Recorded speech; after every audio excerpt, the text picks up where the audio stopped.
Já, við höfum svolítið rætt hvað við segja, vaxandi ólgu í samfélaginu. Hérna í gær voru til dæmis verkalýðsforkólfar sem að þóttust skynja það á 1. maí þegar þeir voru á Ingólfstorgi að það væri svona vaxandi ólga og tilfinning hjá fólki fyrir óréttlæti í samfélaginu.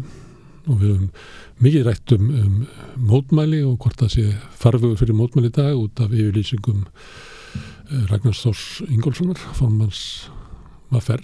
Við ætlum að halda áfram að tala þetta, hver svona tilfinning Íslendinga fyrir réttlæti í samfélaginu og Jón Gunnar Berburg sem prófessor í félagsfræði. Þú ert að rannsaka þetta reglulega, eða ekki?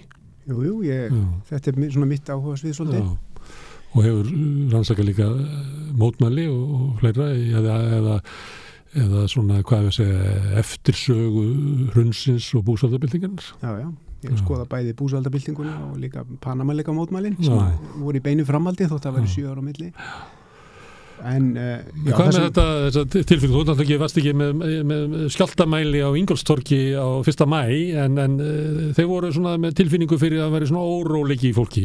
Nær þú að vera með mæla það? Já, sko, ég get ekki mælt það í samtímanum akkurat núna, en við með mælingar frá 2020 sem eru að ég held mjög mikið í gildi ennþá og ég veit að vegna þess að þessar mælingar hafa komið fram áður og þetta svona og þessar mælingar, þú veist, leiða í ljós og þetta er bara könnun á fullorðnum Íslendingum 12. En 2020 mjög sérstakt ár því að bara hvort það var það í janúar, febrúar og mars eða var það eftir það? Þetta var í kófinu að hluta til og hluta til þegar kófið svona létti þannig sumarið og það tökum því með þín fyrirvara. En það sem ég skipti máli að könnunin leiðir í ljós svona ákveðna þversögn eða jafnvel þversagnir, fleiri en eina varðandi félagslegt réttlæti og upplifun einstaklinga af félagslegu réttlæti á Íslandi og þversögnin einhvern veginn svona að ef við spyrjum einstaklinga á Íslandi hvernig það skynja réttlæti í samfélaginu að þá fólk bara upp til hópa mjög ósátt og það upplifir að lifa í óréttlátu samfélagi. Já, og við erum með margar mælingar á þessu og til dæmis mælingar sem að hafa að gera með hvernig fólk upplifir tækifærin í samfélaginu, þú veist, hvað þarf til að komast lengra í samfélaginu, fólk spurt að þessu. Það sé misskipt. Og þá segir fólk, cirka helmingu svaranda segir að þú verður að koma úr ríkri fjölskyldu 70% svaranda segja að þú verður að eiga velmenntaða foreldra 85% fólk segja að þú þarfur að þekkja rétta fólkið 50% segja að þú þurfur að hafa pólitískt tengsl. Þetta undirstrikar allt mjög útbreidda upplifun á óréttlátu samfélagi óréttlátum tækifærum og þetta eru bara beinharða tölur 8 af hverjum 10 segja að tekjumunurinn séu mikill í samfélaginu og þetta reyndar bara gömul niðurstaða Íslendingum og langt aftur í tíman þeir þá telja þær ójöfnuðin vera á mikinn í samfélaginu. Og vilja hafa eiginlega meiri ójöfnuð heldur en flestir aðrir. Ég held að það einhvern tímann komið fram að Íslendingur séu svona geri eiginlega meiri kröfu til samfélagsins sem að sé meiri jöfnuð. Já. Og reyndar sína mælingar sína sérstaklega að þú veist cirka 80% vilja hafa tekjuskiptinguna cirka 2-3 sinnum þannig að þeir sem hafa hærri tekjur séu með svona 2-3 sinnum tekjur þeirra sem eru lægstir en allir eru og nánast allir eru meðvitaðir að tekjumunurinn er miklu meiri heldur en það en ekki nóg með það ekki nóg með þess að útbreiddu upplifun og óréttlæti heldur almenningur almennt sé bara töluvert svona progressífur í hugsun eða róttækur í hugsun eða framsækin í hugsun hvað stjórnvöld eiga að gera í málinu. Það er 70% sem telja að stjórnvöld eiga að bera ábyrgð á því að minnka þennan tekjumun til dæmis, 70%. Það eru næstu 80% sem telja það að hinir rík og valda miklu viðhaldið þessum ójöfniði. Þetta eru bara Íslendingar. Fólk ekki fíbl. Já, þetta allavega upplifunin. Ég ætla ekki að dæmi þetta. Og mér finnst ein stórkostlega áhugaverð niðurstaða að 80% svarenda úr almennu úrtaki Íslendinga telja að verkafólk eigi að vera representerað í stjórnum stórfyrirtækja. Þannig að við sjáum útbreytta upplifun og óréttlæti og líka mjög prógressíva hugsun í raun og veru hjá bara stórum hluta almennings, stærstum hluta almennings. Þetta þykir róttækt í dag, en þetta var nú bara það sem var verið að stefna í mörgum samfélögum bara fram að svona 1980. Já, alveg rétt. Þannig í sögulegu ljósi þetta ekki svo róttækt, það kannski bara umræðan og pólitíki bara fór frá þessu, en kannski almenningur ennþá þessara sömu skoðunar. Já, greinilega. Það gæti dregið þá ályktun. Já, greinilega. Já, ég myndi segja allavega greinilegt að almenningur ennþá sömu skoðunar. En ég sagðist þversögn og það allavega 2 mjög svona áhugaverða þversagnir finnst mér í þessu og svo fyrra þessi að þrátt fyrir þetta útbreidda viðhorf óréttlæti, þá förum við samt í vinnuna, við skipuleggjum mjög sjaldan mótmæli, við skrifum lítið þetta og við erum bara almennt séð seinþreyttir vandræða. Er það þannig með því að bera saman við önnur lönd eða? Já, sko... Ég andmæli þessu stundum, sérstaklega að tala eftir hrun og ég segi, hvaða almenningur annar hefur rakið í burtu 3 ríkisstjórnir rekið, maður kann ekki svona telja ráðarannar en einhver sko, 5 eða 6 eða? Nei, en ég bara segja yfirleitt það þannig og yfirleitt það þannig og þá vaknar spurningin, byrja af hverju? Af hverju er ekki meiri andstæða heldur en þetta? Með þetta óréttlæti sem... Af hverju kjósa allir Sjálfstæðisflokkinn og Framsókn? Til dæmis og þá förum við aðeins lengra hérna í þessu og eitt svarið, það eru 2 svör og eitt svarið er þetta, þau eru bæði rétt held ég. Fyrra svarið er þetta að þú veist við vanmetum óánægju annara. Það er eitt svar. Af því að vegna þess að hvernig er lífið? Við erum öll að hlýða, við erum öll að vakna í vinnuna, við þurfum öll að borga reikningana. Við þurfum öll að fara í skóla til þess að reyna að ná árangri. Við erum öll að reyna að hlýða til þess að ná árangri og verði ekki undir. Þannig að hvert og eitt okkar horfir í kringum okkur og upplifir bara mjög mikla hlýðni. Og þá drögum við flest á ályktun að það eru bara allir aðrir sáttir þótt ég sé það ekki sko. Þarna eru mótmæli og félagshreyfingar gríðarlega mikilvægar. Vegna þess að það er á þessum svona atburðum þar sem að fólk kemur saman og birtir óánægju í sameiningu, þá svona birtu við óánægju annara og þá gerist eitthvað. Það kemur oft í ljós mjög almennur stuðningur við mótmæli og afstöðu mótmæli. En ef maður skjóta einu, en ef þetta er þannig að við upplifum mikið óréttlæti en mótmælum ekki eins mikið og ætlamætti að þá getur það verið að sko farveginni sem við höfum til þess að leysa úr læði og virkjana að kannski svona skipulögð barátta gegn óréttlætinu, að það sé hún sem sé veik, það sé allir aðeins með einstaklingana og mat þeirra á samfélaginu en það er bara kerfin okkar, stjórnmálakerfin okkar er ekki nógu góð. Já, ég held að það sé ýmislegt til í því en minn punktur hérna er kannski það að þú veist, mótmælahreyfingar og félagshreyfingar, til dæmis verkalýðshreyfingin eða aðra hreyfingar geta skapað vettvang þar sem fólk getur komið saman og tjáð óánægju og þegar það heppnast þá getur það haft áhrif. Besta dæmið svona í samtímanum er MeToo til dæmis. Þar sem að, þú veist, konur notuðu félagsmiðla til þess að segja öðrum konum að hvað það voru óánægð og það hafði mjög mikil áhrif. Búsáhaldabyltingin er líka mjög gott dæmi það tók tíma fyrir að draga fólk niður á Austurvöll en eftir því sem það tókst þá stækkaði hreyfingin mjög hratt og fólk og endanleg skilaboð eru þau að það voru bara mjög, þú veist, við erum mjög óánægð og við teljum óásættanlegt að ríkisstjórnin haldi áfram til dæmis og svo nokkrum árum seinna þegar Sigmundur Davíð lendir í hneykslismálinu að þá bara spretta fram risastór mótmæli vegna þess að við munum við erum öll mjög óánægð með þetta þú veist, við munum það þannig að þessu leyti eru mótmæli mjög mikilvæg þau birta okkur óánægju annara vegna þess að venjulega þá upplifum við ekki óánægju annara við upplifum bara hlýðni og teljum að aðri séu sátt. Það er mikilvægt að byggja upp farvegin, þú nefnir hann eins og búsáhaldabyltinguna þá voru við til að fáir sem mættu til að byrja með það tók, ég veit ekki, 3 mánuði vikur að byggja upp það tók vikur að byggja upp það tók vikur að búa til svona einhvern veginn skapa sameiginlega skilgreiningar að þetta væri leiðin og auka öryggi fólks við að það væri aðri sem væri óánægðir akkurat það tók bara að sökkva inn að þetta væri, við værum öll brjáluð eða mörg þetta er eitt síðan er sem sagt önnur þversögn í þessu sem að tengist þessu öllu saman líka og þessi þversögn er sko líka hluti held ég af skýringun á því af hverju við erum almennt seinþreyttir vandræða og það er þetta að það bara rosalega lítill minnihluti almennings sem að telur að sín eigin staða sé óréttlátt. Þú veist, við teljum alltaf samfélag sé óréttlátt, en ef einstaklingunum spurður, telur þú að þín eigin staði í samfélaginu sé réttlátt eða óréttlátt? Bara svona 10-15% sem segja. 10-15? Já. Þannig það eru bara margir sem hafa rangt fyrir sér. Þeirra staða óréttlátari heldur en þeir upplifa. Já, réttlátt og óréttlátt náttúrulega bara skilgreiningar, sko. En þannig að ef við spyrjum... Við fyrramatið, þegar einhvern hort á samfélagi, þetta fer ekki saman. Það þverstaða, eða þversögn. Og það svona cirka 10-15%, kannski nær 15%, sem eru reiðir út á stöðu sinni, sem telja hana óréttláta, sem telja launin sín allt of lág með við það sem sanngjarnt. Og þannig að þarna höfum við þessa þversögn og þarna augljóslega vantar okkur kannski, eða einstaklinguna vantar líka svolítið svona þá persónlegan hvata til þess að vera með vandræði.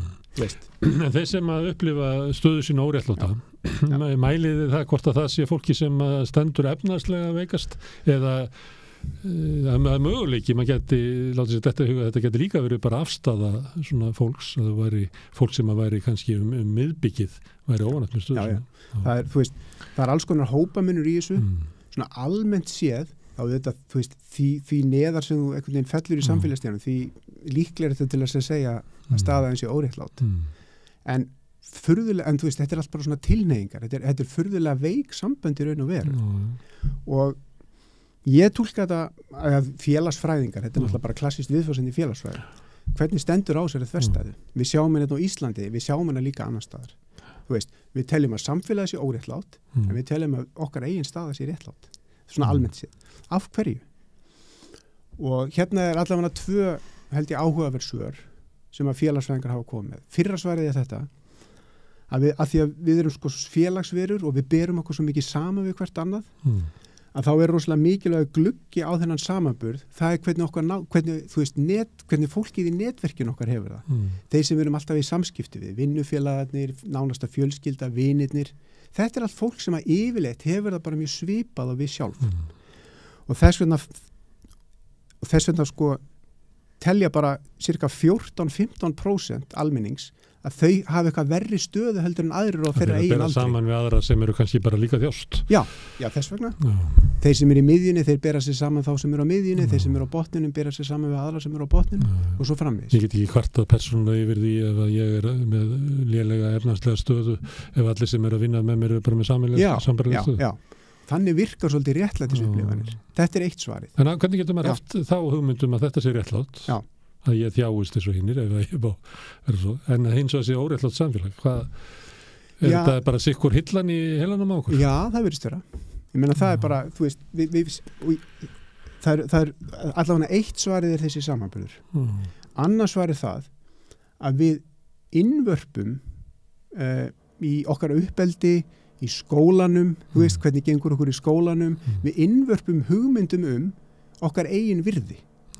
Hvort við séum þess verðug að hafa það gott eða hvort við séum ekki þess verðug, hvort við séum æðri eða óæðri. Fólkið til dæmis sem gengur illa í skólanum, það fær þessi skilabu mjög sterklega frá skólakerfinu. Að þú sért ekki verðugur, að þú sért óæðri og eigir þess ekki betra skilið. Það er dæmi. Og við erum með inn í okkur, sem Martin Luther kallaði hinn reiða Guðs, við eigum mjög auðvelt með að dæma okkur hart. Já. En við lærum líka, við fáum líka þau skilaboð að við eigum að dæma okkur svona, skilur við. Það er allavega mín svona, mitt take á þetta. En þú trúir náttúrulega félagslegri mótun. Já, algjörlega. Við fáum sér skilaboð. Þeir sem gengur illa í skólanum, hvað eiga þeir skilið? Þeir eiga skilið að fara niður, samfélagsstegan. Þeir sem gengur vel, þeir eiga skilið að fara upp. Við lærum þessar hugmyndir. Þetta er náttúrulega svona verðleika hugmyndir sem að raunverulega styðja óbreytt ástand. Já. Sko, Bourdieu, franski hugsuðurinn, kallaði þetta tákgrænt ofbeldi. Dulbúning misskiptinga. Við dulbúum misskiptingu sem eitthvað annað sem hún er og við lærum sko hugmyndir hverjir eru aðri og hverjir eru óaðri. Hvernig lærum við þessar hugmyndir og hvernig verða þessar hugmyndir til? Elíturnar í samfélaginu, þær skreita sig með virði. Þær skreita sig með málverkjum, merkjavöru, þú veist, flottum bílum og allt þetta. Kongarnir á miðöldum skreitu sig með guði, skilurðu? Þannig að þú veist, og láta okkur hinn þá upplifa okkur sem óæðri. Þannig að þetta er svona, Bæði að þau séu verðug stöðu sinnar og í því felst náttúrulega við hins séum þá verðug okkar veiku stöðu að við munum okkur það einn. Þannig að þetta svona ein skýringin á þessu sko. Almenna skýringin. Þannig að mér finnst þetta að vera svona, þetta allavega vekur okkur til umhugsunar held ég. Þessi svona þessi þversögn, eða þessar þversagnir. En það margar þversagnir bara í mannlegri tilveru og þetta ein af þeim. Og ef maður að horfa svona tilbaka með að lýsa þessu, þetta munin á upplifun á óréttlæti mínu í minni hillu lífinu og svo í samfélaginu, að margar öflugar hreyfingar hafa einmitt gengið svolítið út af það að þú tekur inn stöðu hópsins í svona persónulegri upplifun. Ég held til dæmis að þetta er mjög áberandi til dæmis á rauðsokkunum, að þær þurftu að upplifa í sínu engalífi og sinni svona enganlegur stöðu óréttlæti hópsins bara til þess að átta sig hver rétt þetta bara til svartra. Mörg svona öflug mannréttinda hreyfingar byggja svolítið upp á þessu, líklega út af þessu sem þú ert að segja, þetta í sikkur hillunni og það svolítið átak að upplifa sig í réttu samhengi. Þess að félagshreyfingin þarf einhvern veginn að tengja, ég menna kvennarhreyfingin talaði og nýju hreyfingar 20. aldar töluðu að þið persónlega væri pólitískt sko. Og það er að tengja persónlega reynslu einstaklingana við þessar óréttlætis hugmyndir. Það er það sem hreyfingar gera. Það þurfa einhvern veginn að ramma einhvern veginn skilgreiningar okkur á veruleikunum þannig. Þannig að þetta er verkefni félagshreyfinga. Og sem það er verkalýshreyfingin eða einhver önnur. Eins og MeToo-hreyfingin er að skilgreina fyrir konum hvað er kynferðislegt ofbeldi og hvernig eiga þær að upplifa það. Og þeir eiga að upplifa það óréttlátt en ekki réttlátt. Þetta eru skilaboð. Þannig að til þess að beisla tilfinningu fólks fyrir óréttláttu samfélagi til aðgerða, að þá ættu þessar hreyfingar að hafa þetta í huga, að það þurfa að ná að tengja þetta saman, að í verkalýðshreyfingi þarf að byggja upp svona, við höfum kallað stjættarvitund, þannig að ég upplifi raunverulega hvað af óréttlætinu sem ég þarf að þola komið vegna þess að ég stóð mikið nógu vel, en hvað ég bara ég að verða fyrir fátakt sem óréttlæti í samfélaginu, leigjendur átta sig á sinni stöðu og við getum alltaf haldið áfram. Þannig það kannski ef að Ragnar Þór og fleiri sem hafa áhuga á því að virkja mótmæli almennings, að þetta kannski svona lykillinn sem hann ætti helst að hafa í huga. Já, ég myndi alveg orða það þannig. Ég skil til dæmis eins og verkalýðsbaráttu Sólveig Önnu og fleira, þar sem hún oft að koma þessu að. Við erum að vinna verðmæta vinnu, segir hún. Og alltaf, þetta er hluti af innrumuninni. Hún talar mjög inn í þá skúfuna með fólki. Það er alveg augljóst hvernig hún að ávarpa. Maður gæti sagt með Ragnari Þór, hann væri frekar að ávarpa stjórnvöld eða eitthvað slíkt. Þannig að það er mjög ljóst hjá Sólveig Önnu hvernig hún að ávarpa. Já, og ég held að það sé hljóta að vera lykillina hennar stuðningi líka, meðal einnig þeirra sem hún að ávarpa. Herðu, en að því að þú hefur áhuga á þessu sem fræðimaður og þú náttúrulega býrði í samfélaginu líka. Hvað segir þetta sem að Ragnar Þór að segja? Hann með svona ákall og hann að segja við náum ekki árangurinn ef almenningur láti í sig heyra. Stjórnvöld taka ekki tilliti til okkar nema þessi sýnilegur vilji almennings. Við höfum lært það á sögunni að þegar almenningur einfaldlega ekki bara háar út á götu nánast með svona hótun ég segi ekki óvirðir en þú veist hvað ég að meina, að þá neyja stjórnvöld til þess að þjóna ríkjandi stéttum, að almenningu verði bara að virkja lýðræðið með virkri þáttöku í verkefnishreyfingunni en ekki síður bara út á götu. Já, ég meina ef það er hans mat og matverkalýðshreyfingarna að þeirra hugðarefni fái ekki velgengni eða sérinu verið ekki vettvangur innan hefðbundinna stjórnmála, þá er þetta leið þeirra eins og margra annara í lýðræðisríki til þess að reyna að setja þessi málefni á koppinn. Þannig ég myndi segja já við því. Og hann segir þetta er bara hans reynsla, hann bara getur ekki látið stjórnvöld svíkja sig meira, hann getur ekki haldið áfram saman leiknum og hann segir að við verðum bara að breyta þessu. En svo er eitt með mótmæli að það er samt alltaf eitthvað svona galdra element sem er mjög erfitt að stjórna. Það er þessar sögulega aðstæður sem að þurfa að koma til þannig að mótmæli verði virkilega stór. Og við sjáum það ef við hugsaum bara þessar 2 risa mótmælabylgjur hérna á Íslandi búsáhaldamótmælin, Panama-leikamótmælin, það þurfti eitthvað utanaðkomandi að koma til. Hrun, skandall, þú veist, eitthvað óvænt, eitthvað sögulegt. Þannig ég myndi þá allavega ráðleggja þá verkalýðshreyfinguna að vera vakandi fyrir svoleiðis, vera með skipulagi þá til staðar. Vera bíðandi með skipulagi. Mér svo Supremes sem að sungum að you can't hurry love, you just have to wait. Það sé svona eitthvað augnablík sem við getum kveikt á þessu. Líklega það sem við má halda fram að leggja út frá því sem þú segir, það sem svo skúffur renna svolítið saman, sem að gerir sannarlega í búsaldabyltingunni, það sem að persónuleg efnaðsleg staða fólks og tilfengi fróriðaldur rann saman. Ég veit ekki með Panama-skjölinn, kannski var það bara að þjóðin hafi fengið sjokk að þetta var svo niðurlægjandi fyrir íslensku þjóðina að horfa upp á þetta. Já. Og fólk mata líka, ég held að það töfra augnablík hafi verið atburðarásinn sem að leiddi til þess að við heldum öll að það yrðu rísastór mótmæli 4. apríl 2016. Við bara heldum það all. Það var bara svo óbúðslega sterk vænting að þessi mótmæli yrðu stór. Það voru fjölmiðlafólk sem var fljúandi til Íslands til þess að fylgjast með rísamótmælanum, þú veist, seinum daginn, Ég held að það hafi verið galdra elementið þá. Það var hvernig sögulega atburðarásinn kveikt í þessum væntingum stór mótmæli. Af sögulegum ástæðum og út af búsáhaldabyltingunni og út af því hvers eðli skandallinn var þeim tíma. En svo hafa stjórnvöld eitthvað lært af þessu. Að til dæmis, ég held að allir sem horfðu á Kveiksþáttinum Samherja fengu sambærilegt sjokk.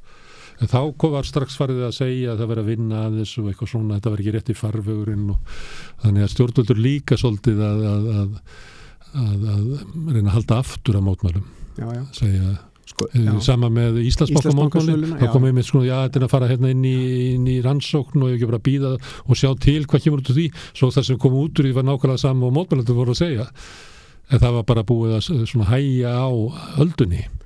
Það hefði verið út frá sjónarhóli mótmælenda, það hefði verið gott að vera með eitthvað gott skipulag til staðar þegar Íslandsbankasalan átti sér stað, því að það voru vissulega mótmæli og það kom svolítið af fólki, en það var kannski ekkit mikið í gangi. Það vantaði einhver töfra meðul á vettvangi og fleira, einhver skipulega heffur til að fá fólk til þess að koma og svo framvegis. Þannig að það líka verið eitthvað maskina til staðar. Já, líka óljós hver var farvegur málsins, því það var þingi var þarna ræðumynda og sömuleyti var það að taka að sér að ætla beinisaukarnir innan rétta braut og alltaf gæti almenningu verið út á Austurvelli og styðja þingið sem svona hollvinarsamtök þingsins. Það var kannski það að það var óljóst hvert þetta var að fara. En þegar þetta skoða þetta svona, ertu að pæla í svona hlutum líka, að hvernig stjórnvöld verja sig gegn mótmælum? Já, það er náttúrulega vel þekkt bara svona almennt í fræðunum að svona galdra meðal í góðum mótmælum er að koma stjórnvöldum á óvart eins og þetta gerist í búsáhaldabyltingunni. Stjórnvöld var mjög mikið komið á óvart og það var ekki alveg, við munum eftir fundinum kannski, ég eftir fundinum í Háskólabíó þar sem að stjórnmálamönnum var raðað upp eins og sakamönnum fyrir framanfyllt. Þetta voru svona mistök út frá sjónarhóli stjórnmálta sem kannski verði ekki endurtekin. En galdra meðal í mótmælum er að komast á stjórnvöldum á óvart. Það er ekki mitt verk að finna út úr því á hverjum tíma hvernig það er gert, en það er hreyfingarna að finna út úr því. Þeirra sem er að skipuleggja mótmælin. Ég held að það er heilmikill galdur að gera þetta vel. Þegar að þú fylgist með þessu, en finnst þér er samfélögum betur stjórnað það sem almenningur er virkur í svona mótmælum? Það er hluti af svona opnum lýðræði samfélögum að vera opin fyrir og leyfa félagslega hreyfingar og leyfa mótmælaatburði og þannig að við sjáum ekki allar þessar hreyfingar nema bara í opnum lýðræði samfélögum. Þær eru bannaðar annars staðar. Og í Norður Kóreu þar missur bara lífið og mótmælir. Þannig að þetta eru einkenni á lýðræðissamfélögum, opnum lýðræðissamfélögum. Og þetta er bara mjög mikilvægt element í lýðræðinu að því leyti. Þetta er styrkleikamerki. Já, alveg klárlega styrkleikamerki. Það er enginn vafa því. Herðu Jón Gunnar, takk fyrir að koma hingað og ræða tilfinningu almennings fyrir réttlæti og óréttlæti og mótmæli. Takk fyrir. Og við ætlum að skipta núna yfir í femíníska fréttir held ég. Er rétt að greiða lágmarkslaun fyrir hámarksábyrgð? Til að manna mikilvægustu störfin þarf mannsæmandi laun. Efling, stéttarfélag. Samstöðin er á öllum hlaðvarpsveitum. Rauðaborðið, Sanna Reykjavík, Samtal á sunnudegi og helgispjall. Með því að ganga í leigjendasamtökin styður þú baráttu leigjenda. Leigjendasamtökin eru fyrir alla þá sem vilja berjast fyrir réttlátu húsnæðiskerfi. Leigjendasamtökin.is. Samstöðin er í eigu hlustenda, áhorfenda og lesenda. Þú getur átt samstöðina ásamt öðrum félögum í Alþýðufélaginu. Þú getur gengið í Alþýðufélagið á samstöðin.is. Þar er hnappur sem segir skráning.